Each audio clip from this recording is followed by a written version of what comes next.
ये कार्यक्रम सत्य घटनाओं से प्रेरित है। जिनके साथ ये घटनाएं घटी उसकी वास्तविकता उन्हीं तक सीमित है। भूत प्रेतों और असामान्य विषयों के होने पर चैनल कोई दावा नहीं करता और न ही प्रोत्साहन करता है।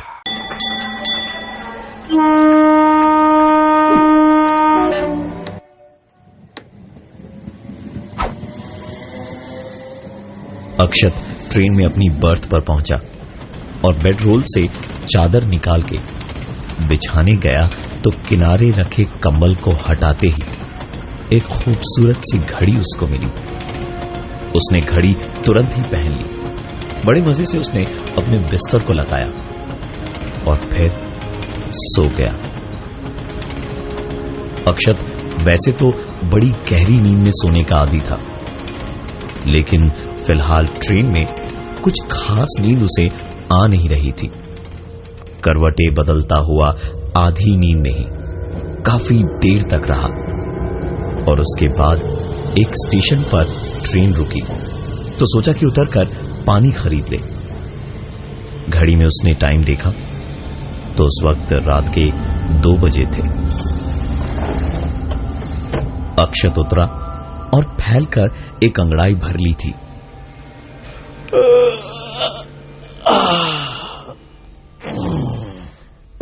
कि सामने देखा एक आदमी तेजी से दौड़ता हुआ अक्षत की ओर आ रहा था। अक्षत बुरी तरह से घबरा गया था, लेकिन वहीं खड़ा रहा। लेकिन जब तक उसे समझ आता कि क्या हो रहा है, उतनी ही देर में वो आदमी दौड़ता हुआ अक्षत के आर पार निकल गया। अक्षत वहीं प्लेटफॉर्म पर गिर पड़ा। उठ के पीछे उस आदमी को देखने पलटा तो पाया कोई नहीं था वहां और स्टेशन की घड़ी में इस वक्त 2 नहीं, रात के 11:30 बजे थे। अक्षत को समझ ही नहीं आया कि ये हुआ क्या। वो पलटा वापस गाड़ी की ओर और इससे पहले कि वो कुछ करे, ट्रेन न सिर्फ चल पड़ी बल्कि तुरंत ही बड़ी तेजी से भागने लगी।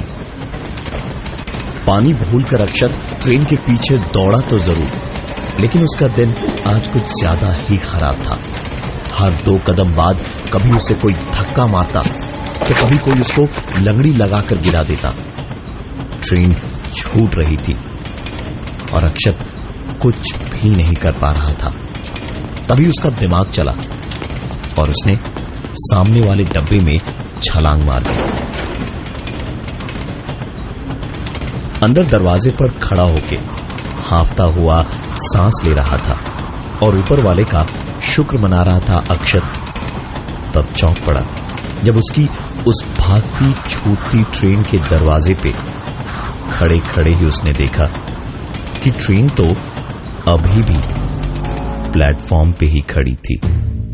स्टेशन और उसकी दोनों की घड़ी में इस वक्त रात के 2 बजे है। अक्षत को कुछ समझ नहीं आ रहा था, लेकिन पानी की एक बोतल खरीदने वो ट्रेन से नीचे उतरा। पानी खरीदकर पीते पीते ही उसने देखा कि ट्रेन सचमुच चल पड़ी है और वो सचमुच इस बार भागा ट्रेन के पीछे। ट्रेन ने तुरंत ही अचानक बहुत तेज रफ्तार पकड़ ली। दौड़ते दौड़ते हर कदम पे कभी धक्का तो कभी लंगड़ी अक्षत को लगती गई, लेकिन अक्षत ने ट्रेन पकड़ ली और दरवाजे पर खड़े होके उसने अपने सामने देखा तो वही आदमी सचमुच ट्रेन के अंदर उसके सामने खड़ा था और उसने एक बार फिर अक्षत के आर पार ट्रेन के बाहर छलांग मार दी। अक्षत थोड़ा सा लड़खड़ा गया और ट्रेन के दरवाजे के हैंडल को पकड़ के लटकते हुए हवा के थपेड़ों के बीच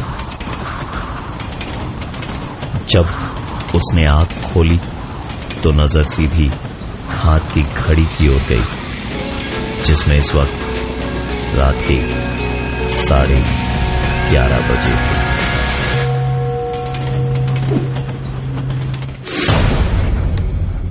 अक्षत ने किसी तरह खुद को संभाला, एक गहरी सांस ली और अपनी किस्मत का शुक्रिया अदा किया। और उसके बाद जब वो अपनी बर्थ पर पहुंचा तो वहां एक आदमी पहले से ही कंबल ओढ़े सो रहा था। अक्षत ने उसको जाके जगाया तो उस आदमी ने उठ के कहा कि वो सीट उसकी है। अक्षत ने टिकट निकालते निकालते कहा, भाई साहब ये सीट मेरी है। लेकिन टिकट निकालते ही उसने देखा कि अक्षत की सीट दरअसल अपर बर्थ नहीं, मिडिल बर्थ में थी। छोटा सा मुंह लेकर अक्षत चुपचाप बेडरोल खोल के चादर बिछाने लगा कि उसी वक्त उस आदमी ने जो ऊपर लेटा था उसने ऐसे कहा कि सुनाई भी दे और ऐसा भी लगे कि अपने आप से ही बोल रहा है। पता नहीं कहां कहां से आ जाते हैं, दूसरों के सामान को अपना बना लेते हैं। हाथ है। अक्षत को ये बात चुभ गई। उसने उस आदमी से कहते कहते ही ऊपर देखा, देखिए भाई साहब मैं कुछ।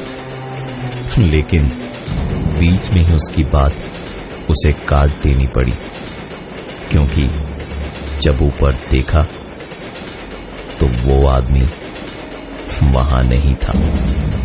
अक्षत मुंह खोले चौंक के बड़ी बड़ी आंखों से वहां देख रहा था जब उसके कंधे पर किसी ने पीछे से हाथ रखा। अक्षत तुरंत पलटा तो देखा टीसी सामने खड़ा था।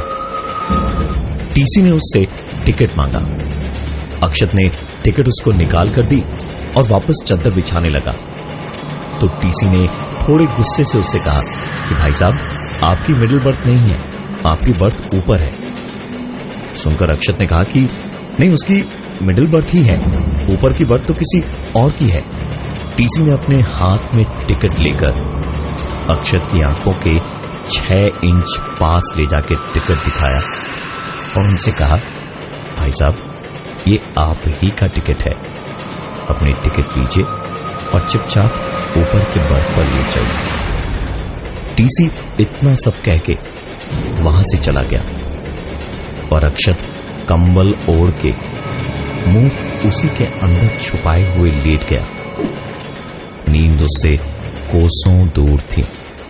सारे हादसों के बाद उसे इतना डर लग रहा था कि वो डर से कंबल के अंदर ही थर थर कांप रहा था कि तभी कुछ ही देर में एक आवाज आई, कॉफी चाय। अक्षत ने डरते हुए अपना सर निकाला और हकलाते हुए कहा, भाई साहब कितना टाइम हुआ है? चाय वाले ने कहा कि अभी तो 12 ही बजे हैं साहब। अक्षत ने हाथ की घड़ी में टाइम देखा, 12 ही बजे थे। हंसते हुए अक्षत ने कहा, अच्छा एक चाय पिलाइए मुझे। चाय वाले ने एक चाय दी तो अक्षत ने 50 का नोट निकाल के उसकी ओर बढ़ाया, जिसे देखते ही चाय वाले ने कहा, अरे साहब रुकिए, पहले छुट्टा ले आऊं, वरना कहीं ट्रेन चल पड़ी तो आप कहेंगे कि आपका पैसा मार दिए हम। वैसे भी आजकल तो दूसरों का सामान कब कौन हथिया ले कौन जाने। चाय वाला जैसे ही छुट्टा लेने को एसी कंपार्टमेंट के बाहर निकला तो अक्षत पता नहीं क्यों उसके पीछे पीछे निकल पड़ा और दरवाजे पर जाके खड़ा हुआ तो बाहर देखते ही अक्षत ने यही सोचा कि बेहतर होता अगर वो आता ही नहीं वहां, क्योंकि ट्रेन अभी भी वहीं खड़ी थी जहां कुछ घंटों पहले वो सारे हादसे अक्षत के साथ हुए थे। अक्षत ने प्लेटफॉर्म की घड़ी में टाइम देखा इससे पहले कि अक्षत कुछ समझ पाता, वही चाय वाला उसके सामने दरवाजे पर खड़ा था और कह रहा था, साहब मेरे चाय के पैसे। अरे साहब चाय पी है, पैसे तो दीजिए। हाँ, दूसरों का सामान और पैसा देखते ही सबकी नीयत खराब हो ही जाती है। अक्षत ने एक 50 रुपए का नोट जेब से निकाला और सीधे उसकी तरफ फेंकते हुए कहा, लो तुम्हारी एक नहीं 10 चाय के पैसे, और छुट्टे बच जाए तो रख लेना अपने पास ही। इतना कह के अक्षत ने कंपार्टमेंट का दरवाजा बंद कर दिया। एक गहरी सांस लेकर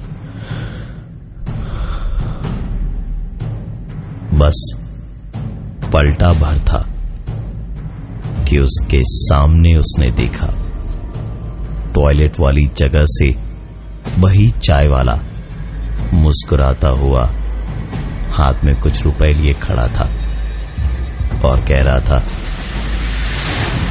ये लीजिए बाबूजी आपके छुट्टे। अक्षत ने न इधर देखा न उधर, सीधा कंपार्टमेंट के अंदर भागने को हुआ तो किसी चीज से उसका सर बड़ी जोर से लड़ा और वो गिरकर वहीं बेहोश हो गया। होश तुरंत तो नहीं आया, लेकिन धीरे धीरे आ रहा था। किसी चीज पर उसे लिटा के ले जाया जा रहा था, लेकिन लाख कोशिशों के बाद भी उसकी आंख नहीं खुल पा रही थी। अक्षत सिर्फ सुन पा रहा था और उसी वक्त उसे बड़े और भारी दरवाजे के खुलने की एक आवाज सुनाई दी। अंदर जाते ही लगा जैसे काफी सारे लोग हैं उसके आसपास। लोगों की बात करने की आवाज तो आ रही थी, लेकिन काफी दबी हुई, जैसे उनका मुंह किसी चीज से ढका हुआ हो। और साथ ही आवाज आ रही थी स्टील के बर्तनों के खड़खड़ाने की। तभी एक और आवाज हुई। इस आवाज के साथ ही अक्षत की आंखों पर बहुत ही तेज रोशनी पड़ी, जिससे उसकी आंखें धीरे धीरे खुली और आंख खुलते ही उसने देखा कि उसे घेर कर चारों ओर डॉक्टर खड़े हैं, मुंह पर मास्क लगाए हुए हैं और ऑपरेशन थिएटर की लाइट्स जल रही हैं। अक्षत चाहकर भी कुछ बोल नहीं पा रहा था। डॉक्टर्स एक के बाद एक औजार लेकर ऑपरेशन किए जा रहे थे। अक्षत को तो कुछ समझ नहीं आ रहा था, क्योंकि उसे एनेस्थीसिया की वजह से कुछ महसूस ही नहीं हो पा रहा था और साथ ही वो हिल डुल भी नहीं पा रहा था। कुछ देर के बाद मास्क के पीछे से डॉक्टर की मुस्कुराहट समझ आई, जिसका मतलब ये था कि ऑपरेशन सक्सेसफुल हुआ। अक्षत की भी जान में जान आई कि वो ठीक था, लेकिन अगले ही पल उसकी आंखें चौड़ी और बड़ी होती गई और ताकत लगाते लगाते वो आखिरकार चिल्ला ही पड़ा।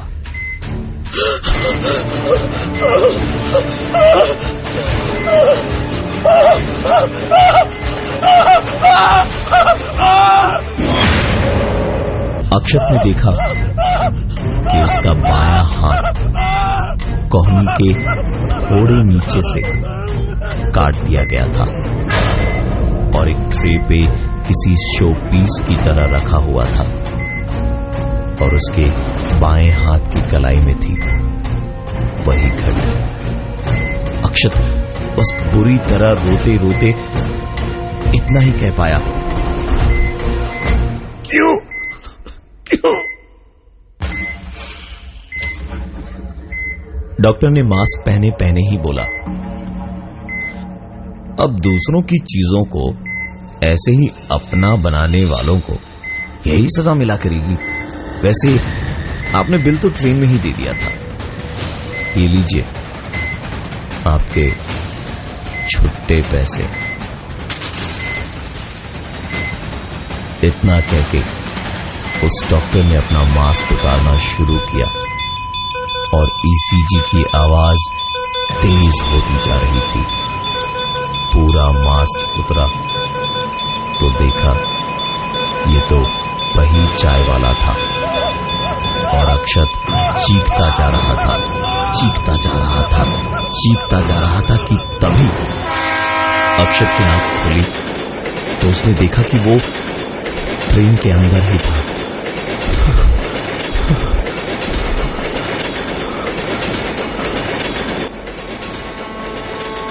अक्षत इस बेहोशी की हालत में ही उठा और मुंह धोने टॉयलेट के पास चला गया।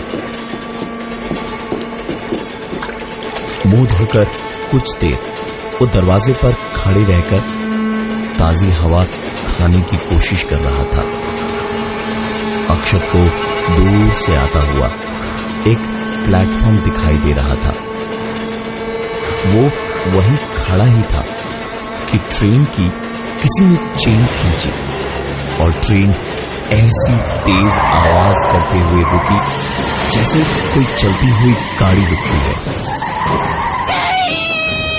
चीख सुनकर अक्षत दौड़ के अंदर गया और जाके देखा कि उसकी बर्थ के सामने एक औरत बुरी तरह चीख चीख के रो रही थी और उस पे लेटा आदमी बिल्कुल शांत पड़ा था। उस आदमी की मौत हो चुकी थी और वो औरत अपने पति के मरने के गम में रो रही थी। पूरे कंपार्टमेंट के पैसेंजर्स इधर उधर से जमा हो गए थे। कुछ देर बाद ट्रेन चलकर प्लेटफॉर्म पर रुकी। पुलिस और डॉक्टर्स ने लाश को उठाया और उठाते वक्त ही अक्षत ने उस आदमी के चेहरे को देखा। ये वही आदमी था जो प्लेटफॉर्म पे उसके आर पार निकल गया था और अपर बर्थ पर लेटकर अक्षत की सीट मिडिल बर्थ को बता रहा था। लाश उठा के जब सब ले जा रहे थे तो पागलों की तरह रोती बिलखती उसकी बीवी इधर उधर कुछ ढूंढ रही थी। अक्षत ने उनसे पूछा कि आप क्या ढूंढ रही हो? तो उस औरत ने कहा, देखिए ना भाई साहब, कैसा जमाना आ गया है। पुर्दों की घड़ियां भी लाशों पे से गायब हो जाती है। मेरे पति को अपनी घड़ी से बहुत प्यार था। कहते थे जहाँ ये घड़ी होगी मैं वही होऊंगा। अक्षत तुरंत उस प्लेटफॉर्म पर अपना सामान लेकर उतर गया और थोड़ा आगे जाने पर जब उसने अपने दाहिने पॉकेट में हाथ डाला तो पाया कि वो घड़ी उसके पॉकेट में ही थी और उसके ठीक पीछे किसी के कदमों की आहट आ रही थी। जब अक्षत ने पलट कर देखा तो वही आदमी दौड़ते हुए अक्षत के आर पार निकल गया।